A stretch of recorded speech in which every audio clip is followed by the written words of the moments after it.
আসসালামু আলাইকুম। প্রিয় গাইস, সবাই কেমন আছেন? আশা করি সবাই ভালো আছেন। আলহামদুলিল্লাহ, আমিও আপনাদের দোয়া ও আশীর্বাদে ভালো আছি। তবে আজকে কিছু কথা আপনাদের মাঝে আমি শেয়ার করব। নিজের ব্যক্তিগত বলেন বা পাড়াপড়শি বলেন, সবকিছু মিলিয়ে আপনাদের সাথে কিছু কথা বলবো আমি। যেহেতু আজকে দিনটা খুব ভালো যাচ্ছে না, কিছুদিন যাবত আমি মানসিকভাবে একটু টেনশন ফিল করতেছি এবং নিজেকে খুব অসহায় মনে হচ্ছে। তার জন্য ভাবলাম যে আপনাদের সাথে কিছু কথা শেয়ার করি এবং আপনাদের মাঝে কিছু কথা বলার চেষ্টা করি। হয়তোবা নিজের মাইন্ডটা একটু ফ্রেশ হবে বা নিজেকে বুঝাতে পারবো যে নিজের ভিতরে কতটা বেদনাদায়ক নিয়ে প্রবাস করতে হয়। তো প্রবাস জীবনে আমার দীর্ঘ 7 বছর পড়তেছে, 7 বছরের মাঝামাঝি। তো সৌদি আরবের জীবনটা আসলে কারোর জন্য সুখের, কারোর জন্য আবার দুঃখের। সবাই আবার প্রবাসে বা বিদেশ সফল হতে পারে না।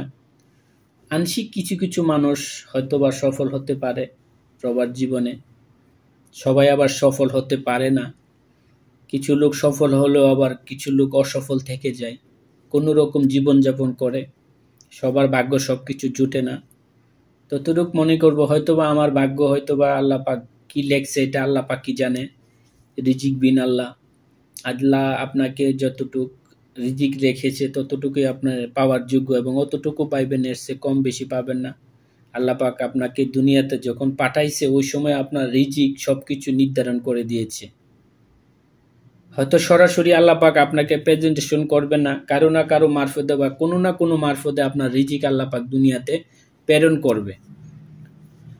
তো প্রবাস জীবনে আসার পরে দেশে থাকা অবস্থায় হয়তো আমি কিছুটা আমার নিজের ভুল বা যাই কিছু হোক, ভুলের জন্য অনেক কিছু মাসুল আমার দিতে হয়েছে। আমার জীবন থেকে অনেক কিছু হারিয়ে গেছে।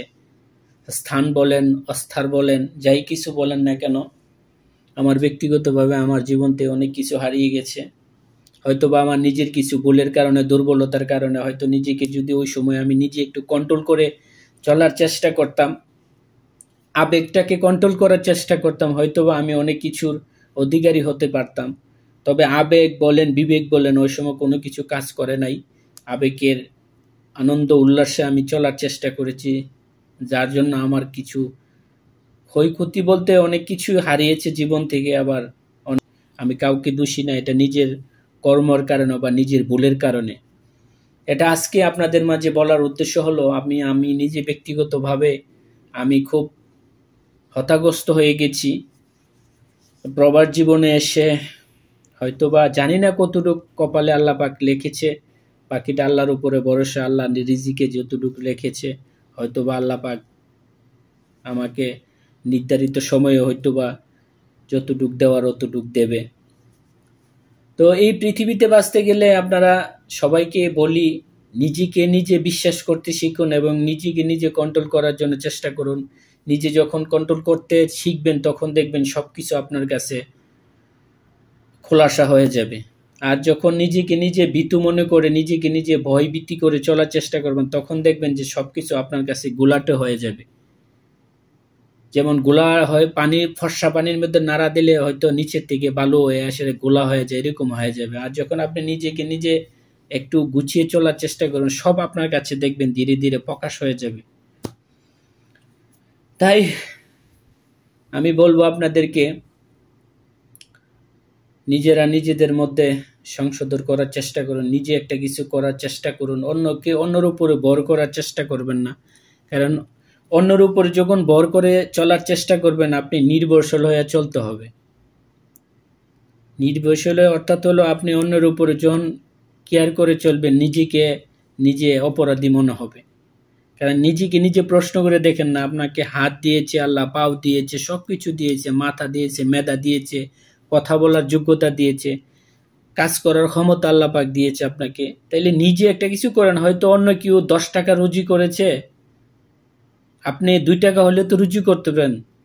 তখন আপনি নিজেকে নিজে বুঝাইতে পারবেন যে না, নিজের ক্ষমতা বা নিজের শক্তি দিয়ে পরিশ্রম করে আমি 2 টাকা উপার্জন করেছি, এটাই আমার জন্য অনেক কিছু। আর আপনি যখন অন্যের উপরে ভর করে কোনো কিছু করবেন, কতদিন চলবেন? অন্যের উপরে ভর করে চলাটা আসলে মোটে পুরুষদের জন্য কাম্য নয় আমি যেটা মনে করি। আমার ব্যক্তিগত মেধা দিয়ে আমি বলতে পারি যে অন্যের উপরে ভর করে চলার চেষ্টাটা মানুষ যারা করে, পুরুষের ক্ষেত্রে বলতে পারি এটা বোকার স্বর্গের মানুষ। বেশি দিন মানুষ অন্যের উপরে ভর দিয়ে চলতে পারে না। আজকে এই কথা করার মানেটি কি জানেন? আপনি যখন অন্যের উপরে ভর দিয়ে চলার চেষ্টা করবেন, আমার নিজের চোখে দেখা বহুত এমন ঠগিয়েছি আমি, আমার নিজে ব্যক্তিগতভাবে আমি ঠগিয়েছি, অনেক ঠক আমার জীবন হয়েছে, আমি অনেক লস করেছি, অনেক লসের সম্মুখীন আমার হয়েছে, আমাকে ঠগিয়েছে। কে বা কারা ঠগিয়েছে এগুলো প্রকাশ না করি, প্রকাশ করলে হয়তো বা ক্ষতি হতে পারে আমার। যাই হোক, আজকে কথাগুলা বলার মানে হলো আমার মনে অনেক দুঃখ। বিশ্বাস মানুষকে যারা বিশ্বাসের ভঙ্গ করে, আল্লাহ পাক তাকে বিচার এই দুনিয়াতে করে, ওই দুনিয়াতেও করে। আর আমাকে যারা ঠগিয়েছে আমি আল্লাহ পাকের কাছে বিচার দিই, তারা এই পৃথিবীতে শান্তি পাবে না যতদিন আল্লাহ পাক